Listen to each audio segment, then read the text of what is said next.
Quais os desafios de se relacionar com um cara de outra nacionalidade e cultura? Amiga, dá conselho pra gente não desistir de empreender? Tá foda.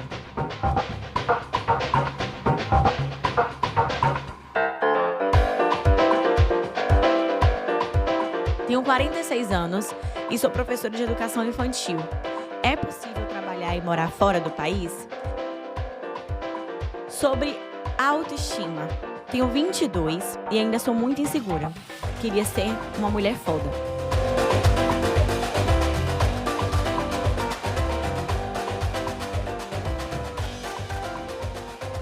E aí, aprendiz, como é que tá a força do lado daí nessa quarta-feira? Espero que esse episódio te acolha e que a gente consiga refletir algumas coisinhas aí que estamos precisando refletir. O episódio de hoje é com conselhos de manhã. Selecionei algumas perguntas que eu recebi numa caixinha que eu abri no Instagram. Então, se você não me segue no arroba você vai embora, ou no arroba aprendi com manhã, já segue, porque volta e meia eu vou fazer, vou abrir essas caixinhas, né, pra gente poder trocar ideia. Se você tá chegando aqui pela primeira vez, me seguindo, você vai embora, mas ainda não tinha escutado o podcast, recomendo escutar os episódios anteriores. Tem muito episódio bacana aqui. São 2 anos de produção de conteúdo. E aqui, pra muitas pessoas que falam, Indy, você me inspira, tenho muita vontade de ser sua amiga, já considero você como amiga, esse é o espaço que você tem comigo como amiga, também. Lembra de dar 5 estrelas se esse episódio te tocar de alguma forma, se virar alguma chavinha aí, dá 5 estrelas, segue aqui no Spotify. Compartilha com uma amiga que tá precisando ouvir um pouco, sobre as reflexões que a gente vai ter aqui hoje e as reflexões que a gente também tem nos outros episódios. Mas vamos lá, esse episódio eu vou tentar ser bem breve e objetiva nos conselhos. E assim, gente, quando eu falo conselhos de manhã, não que eu não tenha sabedoria de uma mãe ainda, né, mas me considero uma pessoa aí que já viveu várias fases diferentes da vida e que ouve muitas pessoas, também gosto de falar, mas também gosto de ouvir, e que aprendo muito aí na minha trajetória, e gosto de compartilhar, né. E quando eu estou com uma amiga, eu sou bem sincera e objetiva. Eu não passo muita mão na cabeça não, tá. Não tenho muita paciência pra passar a mão na cabeça.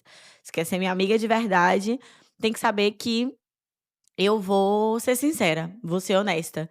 E ter um jeito também debochado, né, de falar sobre as coisas. Eu tenho cinco perguntas? Uma, 2, 3. Separei 4 perguntas aqui. A primeira é de Dani. Tenho 46 anos e sou professora de educação infantil. É possível trabalhar e morar fora do país? Dani, o que eu consigo perceber quando você fala que tem, 46 anos e mora e tem, né, é possível morar e trabalhar na área, o 46 anos me mostrou um pouco de: "Ai, será que eu estou velha para isso?". Não sei, isso foi a impressão que eu tive, mas eu acredito que morar fora e mudar de rota nunca é tarde, tá. Acho que a idade é um número que claro, né, com o tempo a gente vai aprendendo e tal, mas usa isso a seu favor, né. A maturidade que você tem hoje, a Dani que você é hoje, usa a seu favor na sua trajetória. Com certeza você sabe muito mais do que se você tivesse com 25 anos, com 20 anos, começando ali a sua trajetória. Eu sinto que aqui na Europa não tem muito isso de idade, acho que isso é uma coisa muito cultural do Brasil, e muito mais, voltada pra mulher. No Brasil, acho que a gente vai ficando mais velha, a gente se sente muito mais assim: "Meu Deus, o tempo tá passando". Eu mesma, quando eu morava no Brasil, quando eu era mais nova, a vida que eu idealizava quando eu estivesse perto dos 30 é totalmente diferente da vida que eu tenho hoje, né. Por exemplo, acho que uma das coisas aí nessa idade, quando eu era mais nova e que eu primeiro que quando eu era mais nova eu tinha na cabeça que eu não queria ter filho, né. Mas depois que eu fui entendendo que eu queria ter, eu achava que com 29 anos eu já estaria com filho, né, e a vida vai acontecendo e eu tive outras prioridades, ainda tenho outras prioridades antes de ter um filho. Uma coisa que eu acho que é importante ter muito claro nisso, né, em relação à carreira. Às vezes, é importante também estar com a mente aberta para outras possibilidades que possam aparecer no caminho. Que é uma coisa que acontece muito quando você mora fora, que você também pode precisar dar um passo para trás para depois dar 2 para frente. Às vezes, você vai chegar aqui, é muito mais difícil chegar num país com um emprego já certo. Então, talvez você tenha que trabalhar com outras coisas até, beleza, conseguir trabalhar com o que você realmente queria, com o que você realmente pensou no início. Então, é importante entender o porquê desse desejo de morar fora e trabalhar nessa área aqui fora. O porquê de, a idade, né, ainda ser um fator, assim, que você tá, será que eu tô velha pra isso? Se isso for, né, se isso for realmente o que eu pensei, né, me deixou essa impressão. Entender os seus prós e contras em relação a isso, e entender se você está disposta também a talvez dar esse passinho atrás para depois dar 2 para frente, porque, gente, em relação à carreira, eu acho que nada se compara ao lugar onde você fez faculdade, ao lugar onde você fez ali, que você conhece a galera, que você vai ter muito mais facilidade de contato, tá? Vai ser muito mais difícil recomeçar do zero. Mas se para você fizer sentido, é sim possível. Mas tem que entender que a rota ela vai ser um pouco, não vai ser linear, como talvez seria se você estivesse, no lugar de origem, ali onde fez faculdade. Eu fiz faculdade na minha cidade, Feira de Santana, na Bahia, em jornalismo. Então eu conheço a maioria dos jornalistas, assim, a galera que tá passando na televisão, que tá na rádio, os programas que estão bombando, eu conheço todo mundo, porque maioria foram meus colegas de trabalho, eu tenho contato, eu consigo achar contato com mais facilidade, sabe. E aqui, por exemplo, na minha área agora que eu tô empreendendo, agência de viagem, eu mudei totalmente a rota e é muito mais difícil estabelecer a partir disso. Então é importante entender, é possível, mas pode ser mais difícil esse caminho aí, tá bom? A outra pergunta de Digitame. Amiga, dá conselho pra gente não desistir de empreender? Tá foda. Tami, eu confesso pra você que pelo menos uma vez no mês eu penso em desistir de empreender. E, gente, é a vida real, né. Eu acho que quando eu tento a primeira coisa que eu vou te falar, tenta não se comparar. Pra mim é uma missão diária não me comparar. Eu já falei aqui outras vezes que eu abro o celular pra postar e tal e tento não consumir, mas é inevitável não consumir, é inevitável, consumir, né, uma coisa ou outra. Sempre vai aparecer uma coisa ali. E eu acho que eu vou muito rápido pra esse lance da comparação, né, e aí é um exercício mental muito diário de entender que o ponto de partida daquela pessoa não foi o mesmo ponto de partida do meu, que os bastidores dela eu não sei 100%, né, então é muito importante. Eu compartilho muito, né, minha experiência no Instagram. Olha, eu produzo conteúdo no Instagram, no TikTok, no YouTube, no Spotify aqui. Vocês têm a sensação de que me conhecem, que são minhas amigas e tal, que me acompanham há muito tempo e que tá aqui assíduo, né, na no principalmente no podcast, que acho que é onde eu falo mais da minha vida e tal. Acho que dá essa sensação de é minha amiga. E a ideia do podcast é justamente ter um papo aqui de amiga com vocês. Mas vocês não têm noção do bastidores, né. Então, eu já falei aqui, os primeiros meses foram muito difíceis. Pra mim é um exercício diário do medo da escassez, sabe, de: "Meu Deus, calma". Os primeiros dias do mês, assim, de maio pra cá, são dias muito mais lentos, né. Tipo, eu vim de uma leva de 4 meses muito bons, que eu estava passando da meta que eu tinha por mês. Outubro, novembro, dezembro, janeiro, fevereiro, foram meses muito bons pra agência. E aí, março já foi dando uma diminuída, abril, que eu ainda estou batendo a meta, mas com mais dificuldade. E também épocas do ano, situação política, é posicionamento, é concorrência, tem vários fatores. O que eu te indico é, por que você está empreendendo? Isso tem que estar muito claro para você. Qual o seu propósito? O que é que você está buscando? Quando não tiver, porque eu acho que uma métrica de sucesso da gente é entrar dinheiro, é ter cliente, né, é inevitável, precisa disso para poder rodar, para tirar salário, então é inevitável, sabe. Esse mês mesmo começou um mês, eu acho que o mês de julho tá sendo o mês que iniciou mais fraco até agora. E isso me dá uma ansiedade absurda, sabe. Eu já estava assim: "Meu Deus, eu vou procurar um trabalho, vou", e assim, eu não gosto de romantizar o empreender, sabe. Eu acho que CLT faz sentido, empreender não é para todo mundo. Mas se você se propôs a isso, calma, tá. Eu vi, Tami, que você começou recentemente, e esse início, ele é o mais difícil. Ele é o mais difícil, porque é você contra você mesma, de entender as limitações, de entender as fases, de entender que é realmente difícil esse início, de entender que você está se posicionando no mercado que tem, várias pessoas que já estão muito à frente, que já tá com que o ponto de partida foi totalmente diferente do seu. Mas, se manter firme no seu propósito, sabe. Olhar sempre, tipo, agora que entrou o mês, mais fraco, né, eu tô olhando os meses anteriores, tentar estudar. Usa o tempo que você tá sem demanda de cliente para estudar, pra afiar pra afiar o seu machado, sabe? Tipo, eu ouvi uma frase um dia desse no podcast dos meus amigos que começaram agora, eu já falei deles aqui, onde a gente tá, eles estão com podcast agora.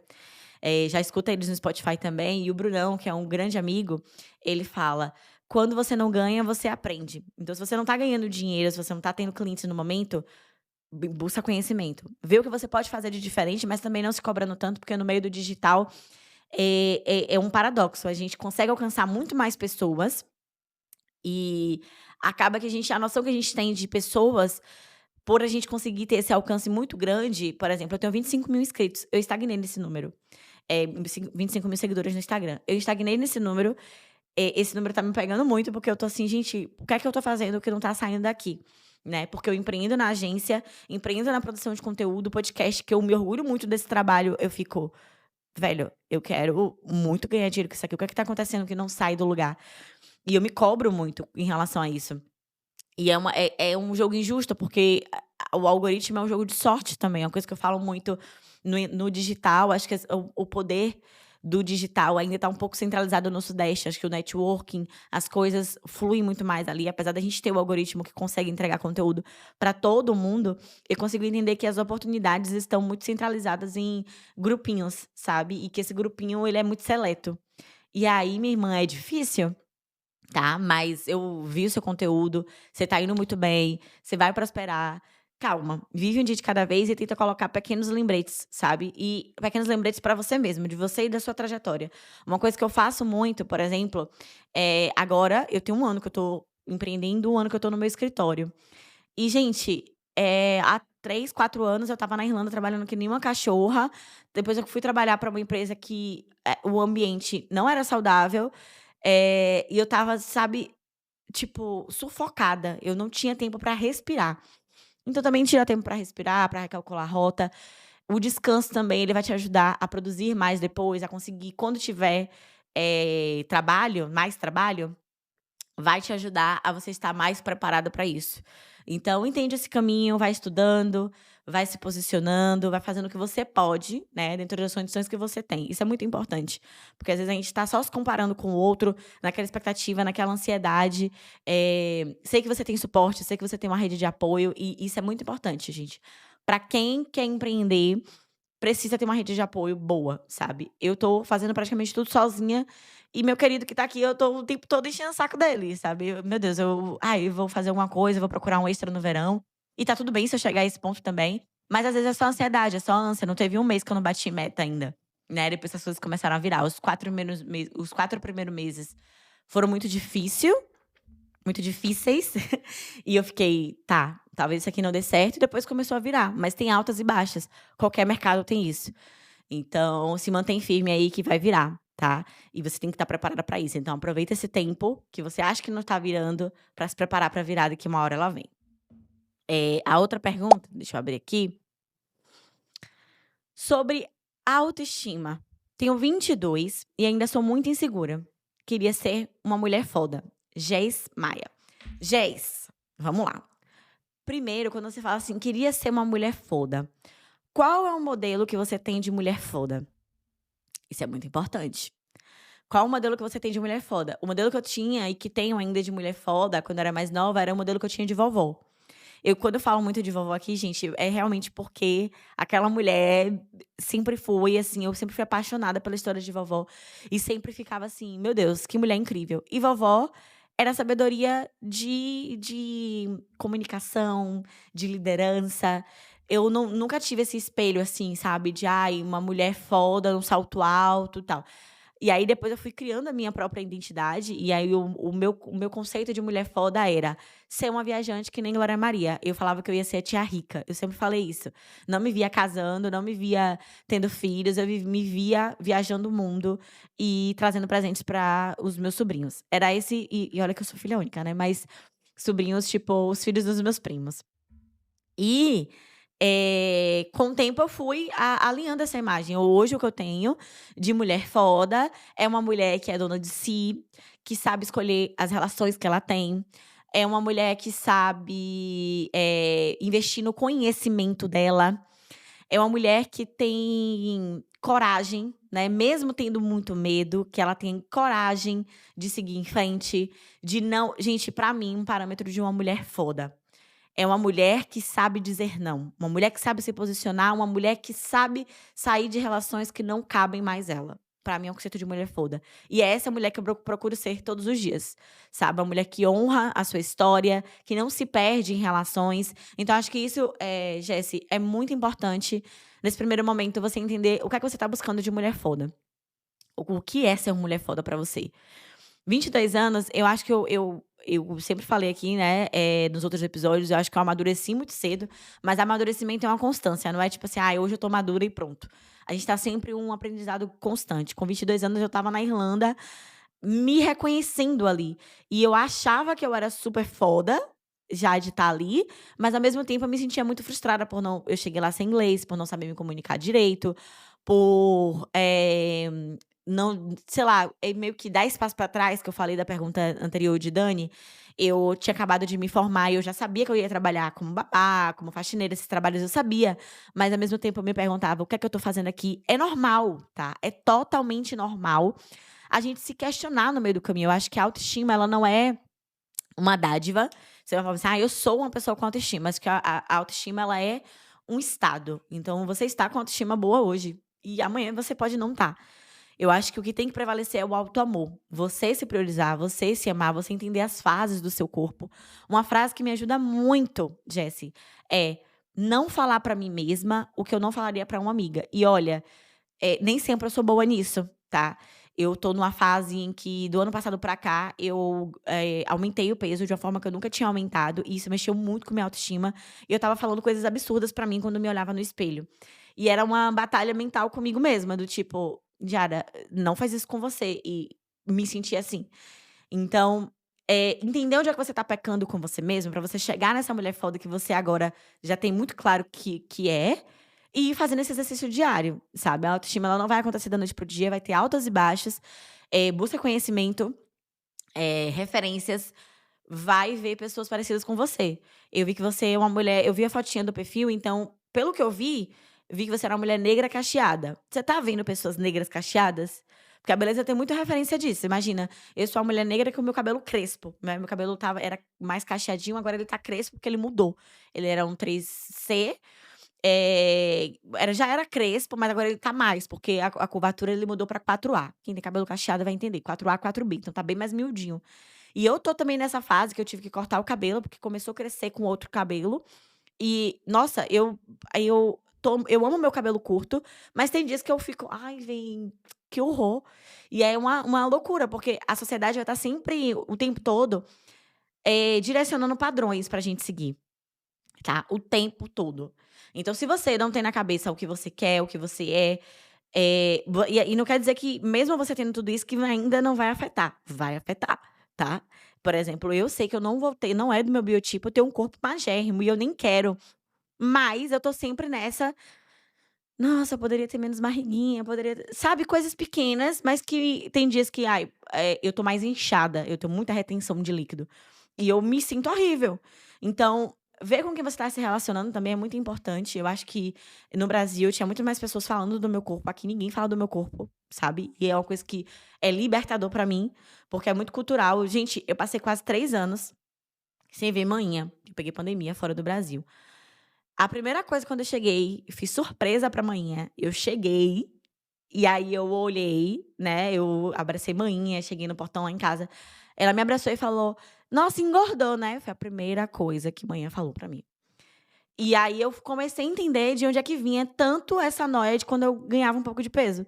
Éramos de uma infância em que minha mãe nunca foi magra, minha mãe é gorda, tipo assim, minha mãe não é obesa, mas ela sempre foi gordinha, e sempre estava falando, se eu estava magra demais, estava ruim, se eu estava gorda se eu estava gorda, estava ruim, se meu peito cresceu, eu adolescente, meu peito demorou um pouquinho de crescer, quando cresceu, cresceu mesmo. Minha mãe estava falando. Então, é identificar, Jessi, esses pontos que te fazem deixar com a autoestima baixa e ir trabalhando neles diariamente. É uma constância, mas prevalece o autoamor, tá? Você tem que se amar, você tem que se olhar no espelho. Gente, eu sou meio louca, meu querido sabe. Eu fico olhando no espelho, fico sorrindo e falando: "Linda, maravilhosa". Eu faço isso comigo, porque eu faço isso com minhas amigas. Então, é o não fazer com você o que você não faria com suas amigas e também fazer com você o que você faria com suas amigas. E aí vai construindo isso aos pouquinhos. E eu tenho certeza que você já é uma mulher foda, tá? Então, vamos que vamos. Se você não escutou ainda os outros episódios aqui, escuta também, porque ele vai ser um abraço pra ti. E a última pergunta de Ju Leles. Quais os desafios de se relacionar com um cara de outra nacionalidade e cultura? Tenho um pretendente e estou nesse limbo de querer e ter medo do que me espera. Ju, por que você quer? Acho que se você quer hoje, é porque essa pessoa, ela te conquistou de alguma forma. Tem alguma coisa boa nela ali que te chamou a atenção. Acho que essa é a primeira pergunta que você tem que saber, né. Se você tá querendo porque essa pessoa realmente é uma pessoa boa, ou se você tá querendo por carência, era uma coisa que eu me perguntava muito, porque eu tinha terminado um relacionamento de muito tempo e eu não queria entrar em outro relacionamento por carência, por necessidade, por reposição, sabe. Pessoas não são objetos. Então acho que essa é a primeira pergunta que a gente tem que fazer. A segunda coisa é, essa pessoa tem consciência não sei, eu também vi que você é uma mulher de pele negra, cacheada, e vi também que era canceriana. Eu dei uma olhadinha ali. Eh, essa pessoa entende também, né, você perguntou de cultura, nacionalidade. Essa pessoa, eu vou supor que ela é europeia, né, como o meu querido. Ela entende o privilégio que ela tem, acho que é a primeira coisa, né. Eu também vou supor que essa pessoa é branca, vamos supor. Tô falando da minha experiência aqui, né, que foi você que perguntou. Eu acho que a pessoa tem que ter consciência de que ela é privilegiada. A pessoa tem que ter consciência, você tem que eu acho que o que você tem que fazer da sua parte, se abrir. O medo é do tamanho de quem faz, já dizia a vovó, tenho tatuado no braço. O medo é totalmente natural, é um mecanismo de defesa, mas se abrir para essa pessoa e explicar: "Olha, eu tenho medo por causa disso, disso, disso, disso e disso", e entender a disposição. Vai demandar a disposição tanto de você como dele. Eu fiz isso desde o dia 1 com o meu querido, quando a gente estava ficando, que eu nem imaginava namorar, eu já tinha falado: "Olha, eu não sou token, não quero ser sua única fonte como mulher negra". Eu observava muito se eu não era um fetiche, se eu não meu corpo não estava sendo hipersexualizado, que isso acontece, né, acontecia no Brasil o tempo todo, meu corpo ser hipersexualizado. E não só por homens brancos, mas por homens negros também, né, não é porque uma pessoa é negra, que uma pessoa é do mesmo lugar de onde você veio, que essa pessoa ela não vai ser, não vai ter uma visão racista, porque eu acho que as pessoas têm na cabeça de que quem é racista é essa pessoa que vai chegar ali e vai te ofender. E não, gente. Nós temos comportamentos racistas o tempo todo, porque a sociedade ela foi feita e pensada para pessoas brancas. O privilégio branco não é é só porque a cor da pele é branca. Não. A sociedade foi sustentada e administrada e criada para homens brancos. Ponto. E a gente vai ocupando esse lugar no mundo. Sendo que essa porra toda gira, né, porque a gente tá aqui. Mas é importante entender que essa pessoa que tá com você, ela precisa ter disposição, ela precisa abrir mão do ego, tá. Eu lembro que o primeiro desentendimento que eu tive com o meu querido foi alguma coisa que ele falou, e eu corrigi. E ele falou: "Nossa, mas eu já li", porque eu falei pra ele, né, que eu não era, não queria e não seria a única fonte dele, que era pra ele buscar conhecimento, pra ele se virar. E aí isso a gente tinha 1 mês namorando, e aí ele já tinha lido bastante coisa e tal, e eu corrigi, e aí ele falou assim: "Nossa, mas eu não falei nessa intenção e tal". Eu falei: "Eu sei que você não falou na intenção, mas eu tô te explicando, tipo, às vezes você precisa só que a pessoa escute, né". Eu falei: "Não é sobre você", porque eu acho que quando você vai corrigir uma pessoa, eu sou muito incisiva, tá, eu sou muito debochada. Porque eu falei nesse dia, eu falei: "Nossa, você leu e já aprendeu tudo, parabéns, eu tenho 20 e tantos anos da minha vida vivendo com isso e ainda não aprendi tudo. Agora você tá achando exaustivo, você não ter aprendido tudo, imagina eu que vivo". Aí eu já parto já pra já vou ali. E aí, a pessoa tem que entender, né, porque tem a fragilidade branca, tem o ego, e entender que não é sobre ele, tá, é sobre a sociedade. Então tem que ter tudo isso muito claro, o que é que vai te incomodar. Eu tenho conversas muito abertas, assim, muito francas com meu querido, e acho que principalmente porque no início eu não me via namorando, eu era bem incisiva até, sabe, eu era bem, com posicionamentos até bem fortes, assim mesmo. E eu acho que isso é importante pra você entender se a pessoa faz sentido ou não. E aí é muito bonita essa construção. Gente, relacionamento é construção, amor é construção. Ninguém vai saber se você não falar. Aí eu também, eu tinha um hábito quando eu era mais nova de achar que as pessoas tinham que ler a minha mente. E não, tá? Você tem que falar o que te incomoda, tem que se posicionar. Agora é importante, se você observar se você tá sendo ouvida, se você tá sendo compreendida, se você tem espaço pra falar, né. E é importante você se posicionar, você tem que ter uma pessoa que tenha você e que te apoie, né. Não é só: "Ai", porque tem gente que vai querer, tá. "Ai, eu namoro com uma brasileira, namoro com uma mineira, que não sei o quê". Não, você tem que estar com essa pessoa, entender por que ela quer estar com você e ela tem que entender também o que é que traz, né, de demanda pra sustentar esse relacionamento. E é muito bonito ver essa construção ao longo do tempo. Tem uma expressão, né, uma vez eu estava almoçando com os amigos do meu querido, e é uma coisa que ele também já entende, de que é estranho você estar num lugar onde tem um monte de pessoas brancas. Então, é uma coisa que antes ele não tinha, né, ele português, mora em Portugal, então, tipo, é aquela coisa, ele tá no lugar dele, né, então, às vezes vai ser estranho. E aí, você vai descobrindo isso, vai vivendo isso, vai falando onde é que te dói, o que é que pode melhorar, construção.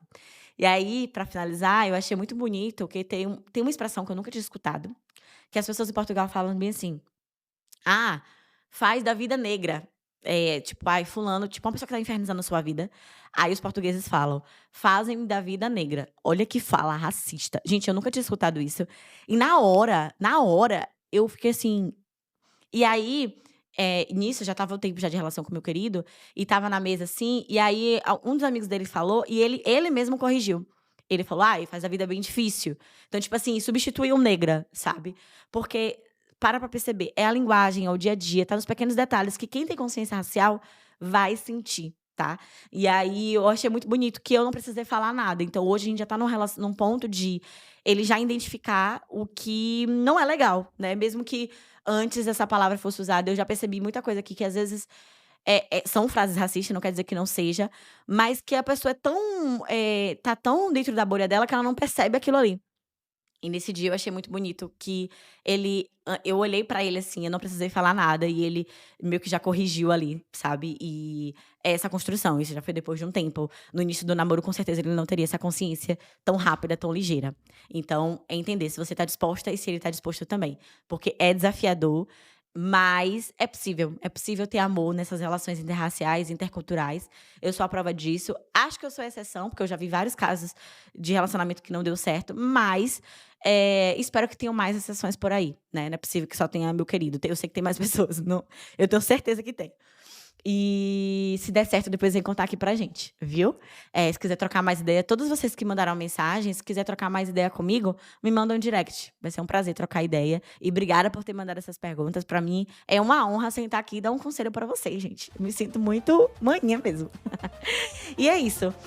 Te espero na próxima quarta. Eu também vou estar respondendo mais caixinhas mais perguntas, né, que eu recebi na caixinha. Nesse não foi nem pergunta. É sobre ensinamentos que a gente tem, bons ou ruins, sobre relação e sobre o amor.